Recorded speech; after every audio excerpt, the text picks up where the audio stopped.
പലപ്പോഴും എന്റെ ഇതുവരെയുള്ള ചികിത്സയിൽ സാധാരണയുള്ള രോഗികളൊക്കെ മുജാഹിദ് പ്രസ്ഥാനം ബന്ധപ്പെട്ട ആൾ. കാരണം എനിക്ക് ആ പ്രസ്ഥാനമായിട്ടാണ് കൂടുതൽ ബന്ധമുള്ളത്. ആകെ ഒരു സുന്നി മുസ്ലിയാർ അയച്ച ഒരു രോഗി എനിക്ക് ഓർമ്മയുള്ളൂ. കാരണം ഞാനൊരിക്കൽ ബസ്സിൽ ഇങ്ങനെ പുസ്തകം വായിച്ചു പോകുമ്പോൾ ഒരു സുന്നി മുസ്ലിയാർ കണ്ടു ഈ പുസ്തകം. അപ്പൊ ഇദ്ദേഹത്തിന് താല്പര്യം വിഷയം സംസാരിച്ചു. അയാളുടെ കെയർ ഓഫിൽ പിന്നെ ഷൊർണൂർ എന്നൊരു രോഗി വന്നിരുന്നു.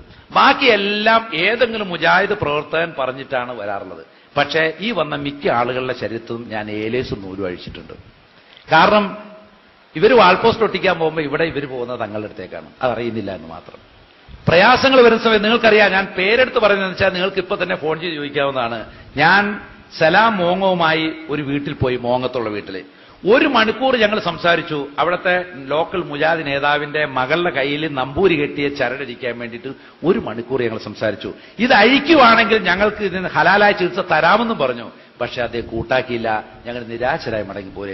സലാം സുലൈമീൻ പിന്നെ അബ്ദുസലാം മോങ്ങത്തിന്റെ നമ്പർ ചോദിച്ചാൽ കിട്ടും, ചോദിച്ചു നോക്കിയാൽ മതി ഇങ്ങനെ സംഭവിച്ചിരുന്നു. ഇതുപോലെ ഒരുപാട് കഥകളുണ്ട്. ഞാൻ ആരെയും ഇകഴ്ത്താൻ പറയുന്നതല്ല, ഇതാണ് ഇതിന്റെ റിയാലിറ്റി. വിഷയം വരുന്ന സമയത്ത് ഈ വിശ്വാസം